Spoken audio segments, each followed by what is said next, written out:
Today at Quiz Bistro, we are making Salisbury steak. If you want the first bite, you gotta wait till the end. So I made cheeseburgers last night, right? And I didn't want to hit the repeat button, so I'm thinking, what's quick, easy, and hearty? So Salisbury steak it is. I'm making this as if I was making meatballs or meatloaf, so I will be including eggs and breadcrumbs in this recipe. Next up is some seasoning salt, but of course you can use regular white salt or even adobo. I'm keeping this recipe easy and simple as well as quick, so yes, I am using garlic today. A few dashes of Worcestershire sauce, black pepper, some panko breadcrumbs, but you can use regular. And then we mix. I'm gonna use my meat mixer for the time being because I don't want to get my hands dirty just yet.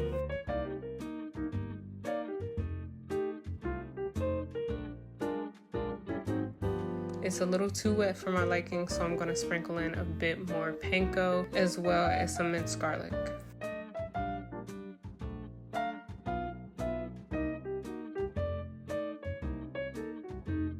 To my meat mixture, I will be adding the thinly sliced onions that I used the night prior for the cheeseburgers.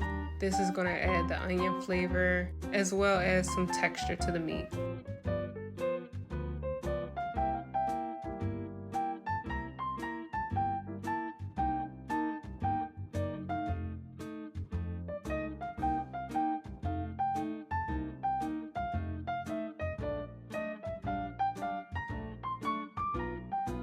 Once I see that the onions have been evenly distributed throughout the meat, I'm going to take about a fistful of it and shape them into oval steak patties.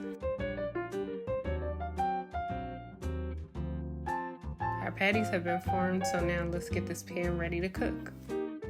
To my hot pan, I'm going to add just a little bit of vegetable oil. The meat already is fatty enough and it will produce more, but just to get things started, we want to have an even layer of oil across the pan so we get a nice sear.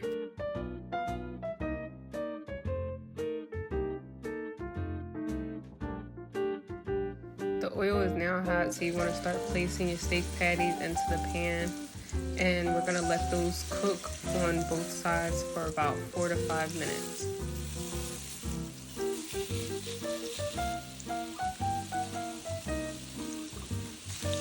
After our first 5 minutes, we're now going to flip our steak patties and let those continue to cook for another 4 to 5 minutes, giving us about 8 to 10 minutes in total cook time.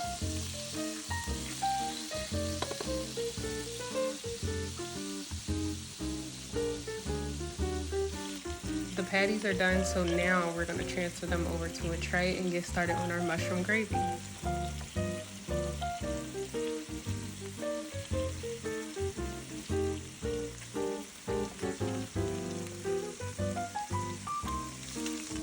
I'm using some pre-sliced baby bella mushrooms, but you can of course use the button mushrooms or even canned, but add them to your pan and allow them to saute for a bit.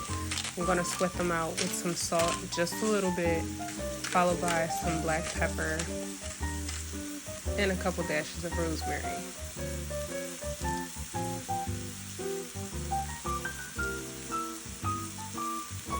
Due to the mushrooms absorbing a lot of that fat and oil from our patties, I'm going to be adding 2 tablespoons of butter. I started off by only adding 1 tablespoon of butter, but as you can see, it wasn't enough, so that's when I went ahead and added an additional tablespoon. And as I always say, do not be afraid of the fond. It is not burnt, that is flavor at the bottom of the pan, which we will be deglazing with our stock coming up.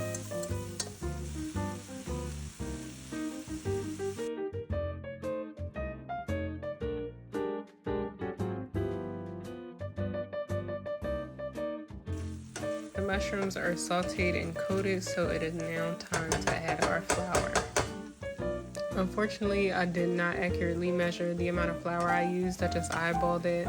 So if you trust yourself enough to do the same, go ahead. But as you can see, I had to go back and sprinkle just a bit more.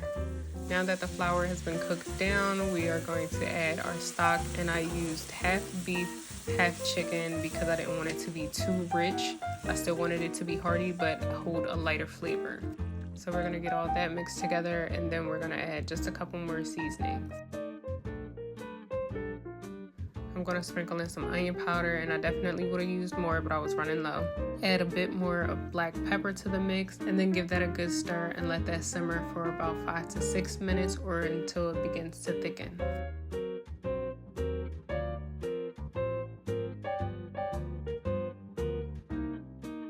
Once our gravy has thickened up a bit, we're gonna place our steaks back into the pan and let those continue to cook for an additional 5 minutes with the lid on.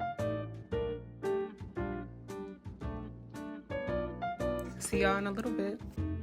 The steak patties are done, so now it is time to start plating. I decided to pair my Salisbury steak with my homemade mashed potatoes, and if you want to know how to make those, I will attach that video to this one. And my steak patties definitely reshaped themselves into miniature meatloaves during the cooking process. So next time I make these, I would definitely be indenting the meat so that way it remains flat. We're gonna finish this up by garnishing it with some freshly cracked black pepper along with some chives.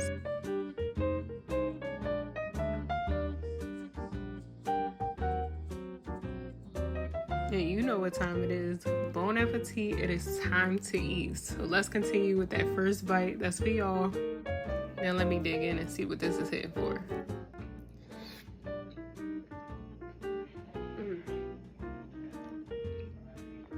That's the one. Alright, y'all heard me. So give this recipe a try. And if you enjoyed this video, like and subscribe. And I'll see y'all in the next one.